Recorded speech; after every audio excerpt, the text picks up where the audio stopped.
આજે 11મા દિવસે વિસર્જન કરવામાં આવ્યો વિક્ટરના ચાંચબંદર ગામે અને રાજુલાના ખૂબ જનતા કે જે સમસ્ત હિન્દુ સમાજ આ વખતે ખૂબ જ ગણપત દાદાને ધામધૂમથી લાવ્યા હતા અને ધામધૂમથી વિદાય પણ આપેલી છે.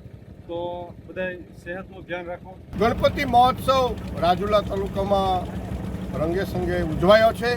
રાજુલા વિશ્વ હિન્દુ પરિષદ કા રાજા, લાલબાગના રાજા એવા રાજુલાના રાજાની આજે અનંત ચતુર્દશી નિમિત્તે સમુદ્રમાં સ્નાન કરવા માટે અને પૂજા વિધિ કરી અને આવતા વર્ષે વહેલા પધારે એવી દરેક ભક્તોમાં આસ્થા છે. સાથે સાથે પોલીસ બંદોબસ્ત અને જે કાંઈ ગણપતિ ઉત્સવનું આયોજન થયું જેની અંદર હનુમાન ચાલીસા, બધા જે સત્સંગો, બહેનો ભાઈઓ બધા મંડળો જોડાયા હતા. રાજુલા તાલુકાના ઘણા પંડાલોમાં જોડાયો છે, જેમાં અગ્રેસર વિશ્વ હિન્દુ પરિષદ કા રાજા રાજુલામાં યોજાયા હતા.